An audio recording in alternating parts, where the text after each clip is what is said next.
Thank you for joining CBTS Tech Talk. I'm your host and moderator, Lance Hart. Today is Inside the CISO's Office, Episode 4. I'm joined by CBTS expert John Bruggeman, consulting CISO, and our special guest today, Helen Patton, advisory CISO from Cisco. Thank you for joining. John, let's jump right in.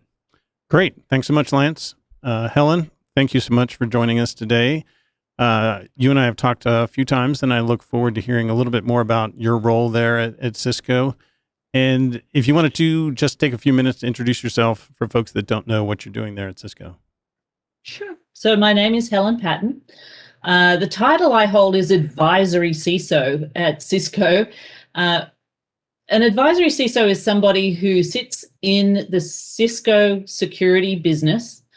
We sit in the strategy organization within there, and we have two main roles. One, we do a lot of public speaking, think tanks, closed sessions with CISOs and other security professionals.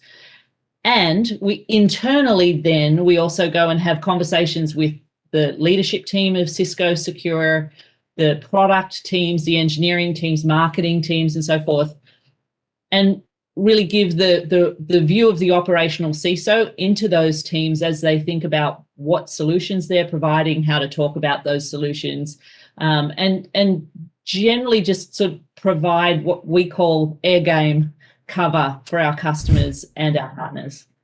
Got it.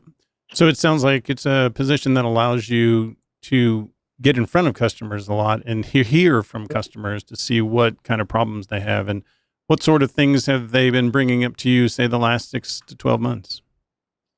It's really been interesting. I think we all settled into the whole COVID thing. We know what we need to do. We're doing it. That's fine. Things that are emerging, certainly cyber insurance, and we'll get into that, I know, is a problem for the industry writ large right now.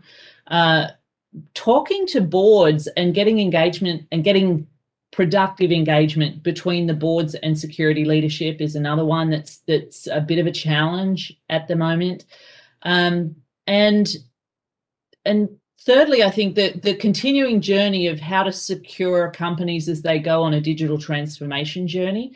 So, how do you do data security in a multi-cloud, multi-geography, supply chain mesh problem? Are things of the moment, but they're actually not that new. It's just everything old is new again kind of problem, I think.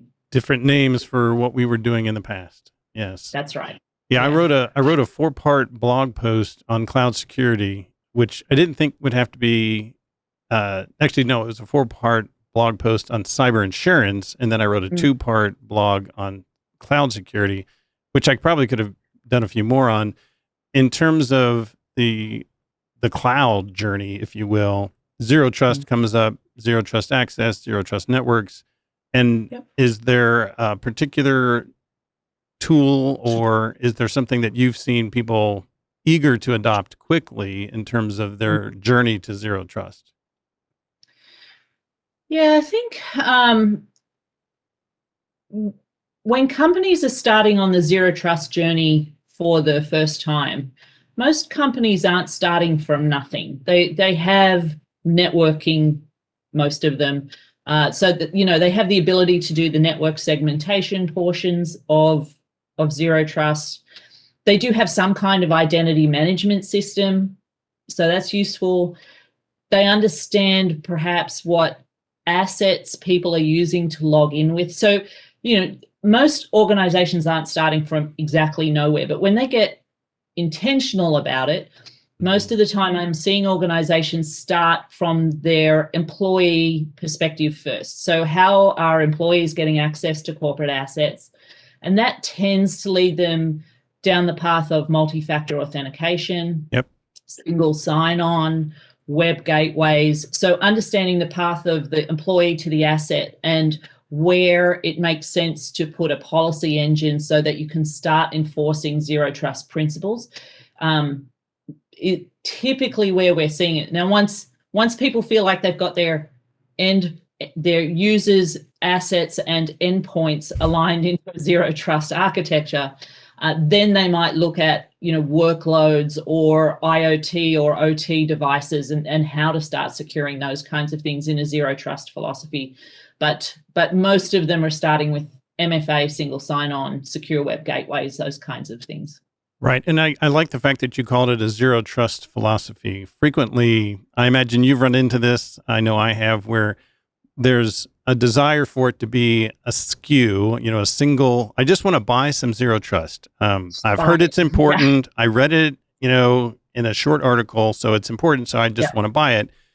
And the fact that it probably is, again, depending on the maturity of the program, it could be a 1 year, sort of project to get you from kind of having a zero trust environment to a better zero trust environment for employees, like you said, or it could be even longer, particularly depending on the size of the organization and if the organization has done a lot of acquisitions and mergers where you have very disparate systems that you're trying to interconnect. I mean, that's a challenge. Yeah, absolutely. For me, zero trust isn't something you're ever going to be done with. It is a philosophy, and it is a way of doing business. It's a way of doing technology.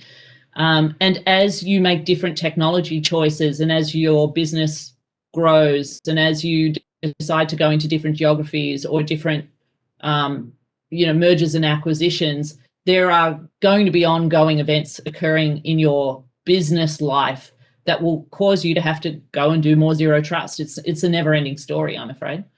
Right. Yeah, that's a good point, because like you said, it's part of the journey. It's not a specific destination. And the tools that you have to put in place actually will enhance your overall security posture. I mean, if you're moving towards zero trust, if you put in something like multi-factor authentication, which obviously Cisco provides Duo, multi-factor authentication, there are other tools that are out there, but it provides, the multi-factor authentication provides one of the first things that people look at when they look at their cyber insurance to say, hey, I've got this questionnaire here. And one of the questions they're asking me on this questionnaire is, do you require multi-factor authentication? So that's right. Have you had customers asking you about that? Yeah, for sure. And certainly when the White House came out with the executive order requiring zero trust in government agencies, I think that was a bit of an eye-opener, not just for government agencies, but also the people who work to sell stuff to the government and then all of their supply chain as well. So it's really had an industry-wide ripple effect. And the executive order and all the documentation that followed that from NIST and OMB and other government groups, CISA and others, really started with multi-factor, but they also recognized, there are multiple asset classes that need to have zero trust applied to it. So for users, it's multi-factor and other identity management functions. For devices, it's endpoint detection and response capabilities. For applications, it's data management and those kinds of things. So everyone's sort of in their own, they've got their own architecture stack already that need to be applied to the zero trust philosophy, or at least have the zero trust philosophy applied to that stack. And everyone starts from a slightly different place. The insurance companies are looking at standards like the NIST 207 standard and others as the blueprint that they're asking companies to follow. So it's worth keeping an eye on NIST and what's happening with zero trust there, because it seems to be instructive to the insurance agencies as well. Right. And one of the other things that NIST just came out with was third-party management. They have I don't remember the number. I haven't memorized it yet. Like some of those NIST standards, we've just come to have them memorized. Indeed. Yeah. Because I've found that when I talk to customers, they do have questions about how to fill out the cyber insurance questionnaire, and they wonder why is the premium going up, but the coverage might go down. And it's not a surprise. I mean, it has to do with risk management. It's just like if you have a car and you have a 16-year-old, you're not going to get the same insurance as a 45-year-old married person is going to have compared to a 16-year-old. There's a higher risk if you don't have some of these controls in place. So there absolutely is. And I feel sorry in some ways for the insurance companies, because cyber events are occurring like a bad flood.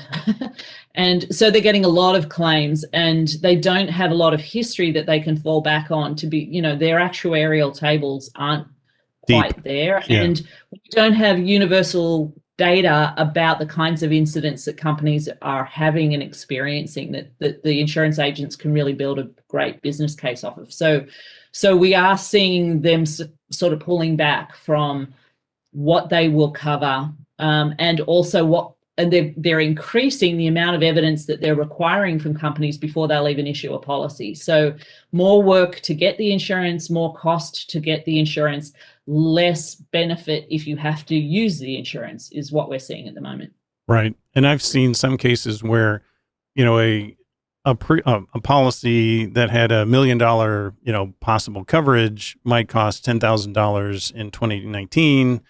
And now it's, $40,000, $50,000, and it won't cover as much. It's That's right. And like you said, go ahead. Anecdotally, I did some closed door roundtables with a bunch of CISOs across industry about 6 months ago. And in those sessions, they were reporting they were seeing premium increases of about 30% year over year from last year for the same or less insurance than they had previously. So, Right. yeah, things are definitely going up. Definitely. And then in terms of the things that cyber insurance covers, a lot of people focus initially on ransomware because they're worried about that big extortion type payment that they might have to have. But there's other things that cyber insurance can cover as well. It's not just exclusive to ransomware, things like that. No, absolutely not. So if you can get cyber insurance, and some industries are really struggling to do that, by the way. If you can get it, yes, it covers data theft and what we used to know as the typical cyber breach kind of event, those kinds of things. The insurance companies, I think, are doing a pretty good job of also offering services in addition to the insurance payout. Correct. So assistance with running tabletop exercises. If you do have to get into a negotiation with a ransomware attacker, your cyber insurance partners can be the ones to help you negotiate and make payment if that's what you decide to do. So there's actually a lot of incident response capabilities that the insurance agencies are able to help companies with, or pre-event training and awareness kinds of activities as well. So it is, if you can afford cyber insurance, there are some benefits for doing it. Yeah. Yeah, I definitely saw that too when I was in the position of both filling out the questionnaire and sort of taking advantage of those resources that the insurance carrier provided. They had some very good training materials, and they had really good, and they did bring in, their lawyers when an incident occurred. And like you said, incident response, some people will think about purchasing a incident response retainer just to have it in their back pocket in case something happens. But also when you're working with that insurance carrier, the carrier is going to have some say in how much that incident response retainer, how much they get paid per hour and things like that. Oh, for sure. Yeah. Mm-hmm.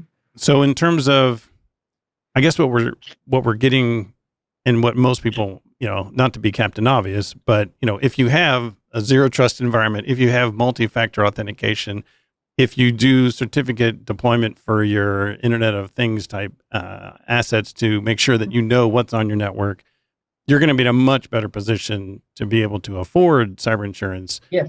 And depending on the size of your organization, I even started to think about self-insurance. It's an interesting, that obviously becomes more complicated because you have to be prepared to have other assets at your disposal. Like you said, the negotiation part, that part really surprised me. And I've talked with a couple of different people who are literally in the business of negotiating ransomware. Yeah, it seems to be its own mushroom industry at the moment, right? Those folks will know whether the people who are ransoming your computer systems are likely to give you your encryption key back, even if you pay. Like they're rating the ransomware gangs in terms of how sophisticated they are operationally, right? Yes. blows my mind. But that is part of the benefit of that kind of work. The challenge around self-insurance is some industries are having trouble getting cyber insurance. And unfortunately, that's a lot of state, local governments and higher education, K through 12 and higher ed. But a lot of us have contracts that require us to have cyber insurance and not self-insured cyber insurance.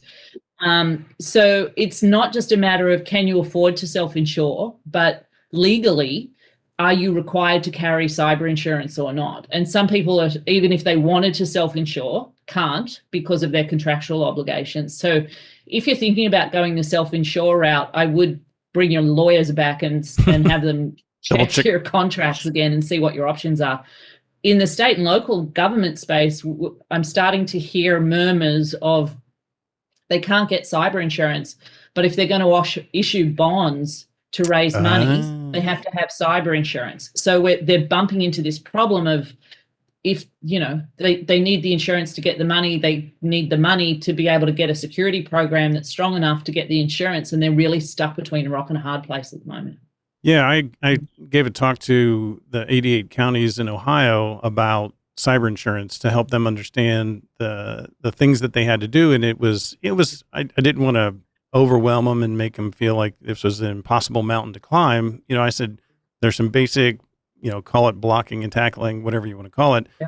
Put these pieces in place and you're going to be in a much better position. You may not be able to get as much cyber insurance as you might want to get, but you'll probably be able to get some, and the premium won't, bankrupt your organization.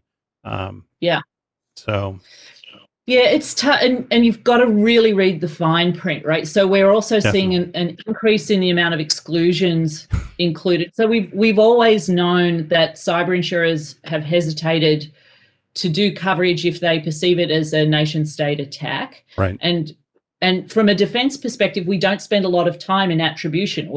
From a defense perspective, we spend a lot of time in identification and recovery, and we leave attribution to the feds or police or whoever.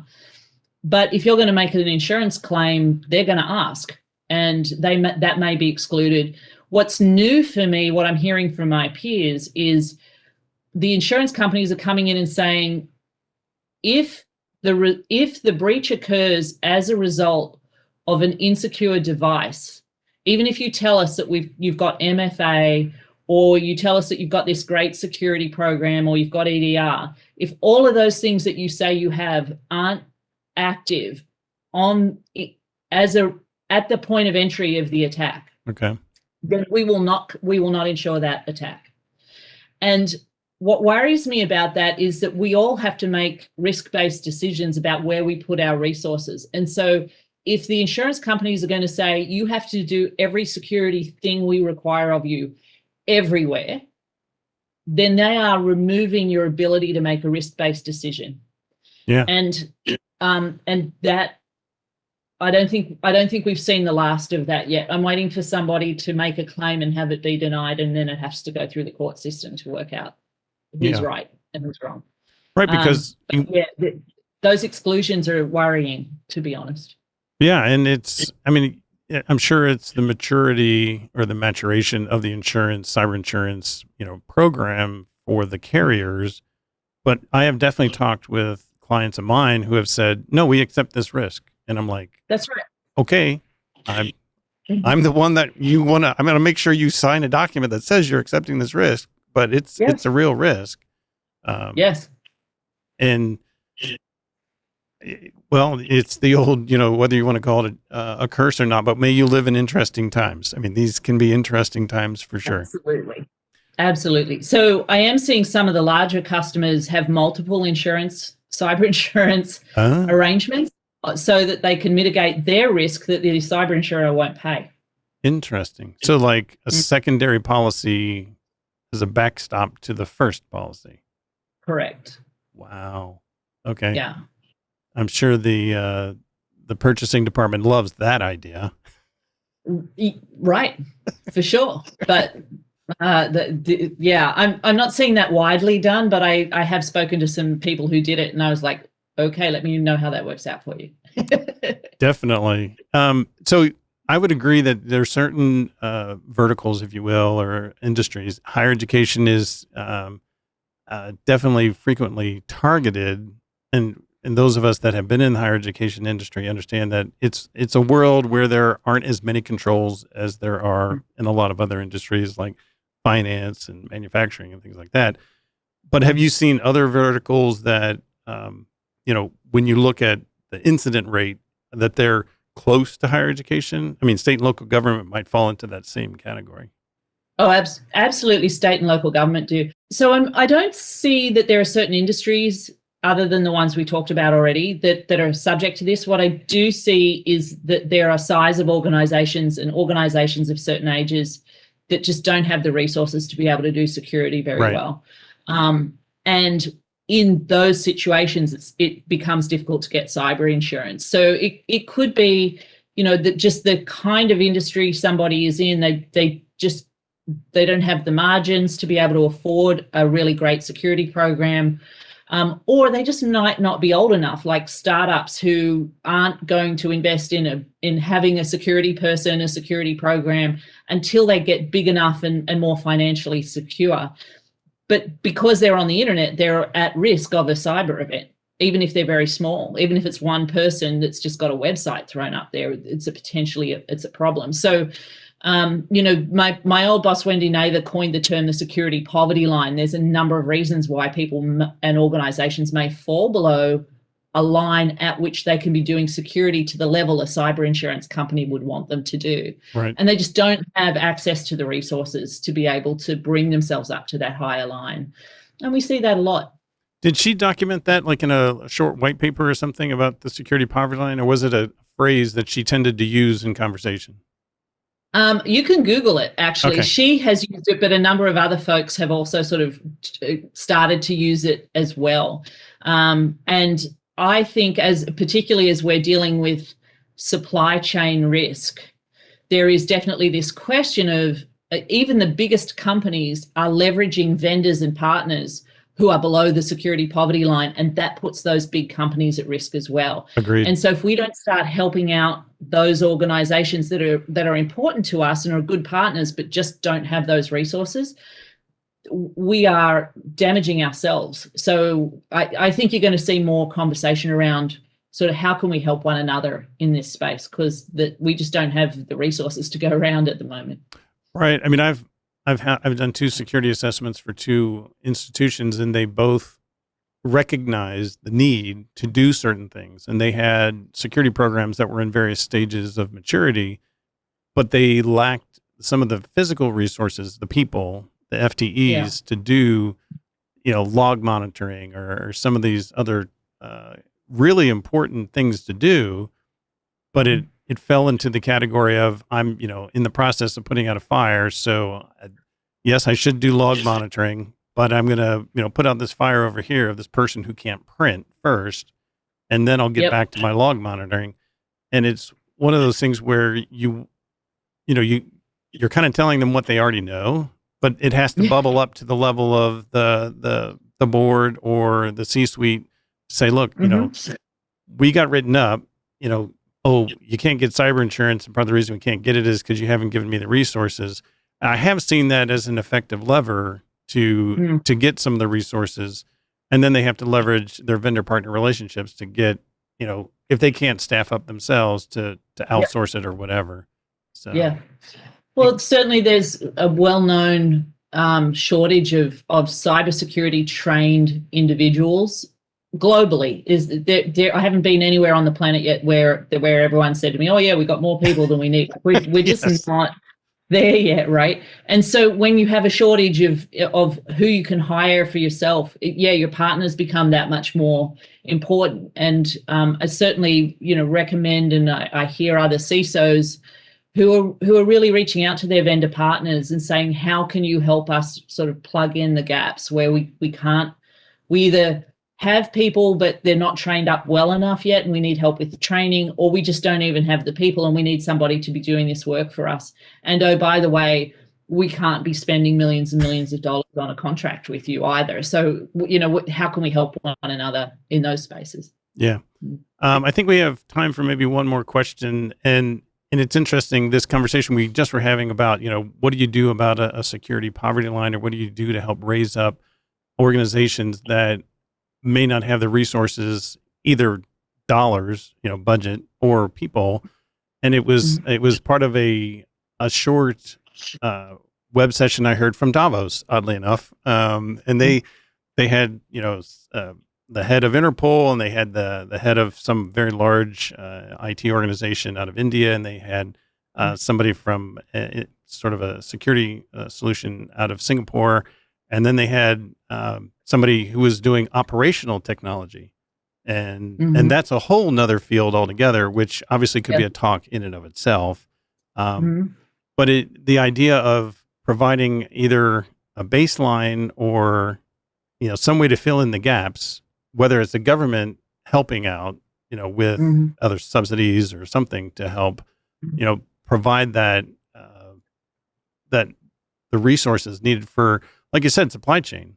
If you as a multi-billion-dollar company are relying on a company that's $10 million in annual revenue, and they're making it just getting by, but they don't have a cybersecurity program, you can be as at risk as another company, and they've got all their ducks in a row. So it's going to be a challenge, I think, for all businesses, regardless of size. Yeah, absolutely.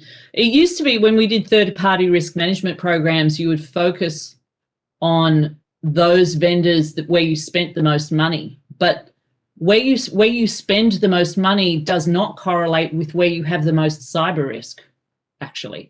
So being able to prioritize where you spend your effort in helping your vendor supply chain is actually a really difficult problem right now. And interestingly, from an industry perspective, we say, well, one of the solutions to this is to automate. And Cisco did a security outcome study, and we asked the question about that. And what we found was automation helps, but it does not replace people. Sure. It just frees people up to do more stuff. Yep. And if you don't have a lot of resources, you probably don't have a technology stack that is modern enough to be automated.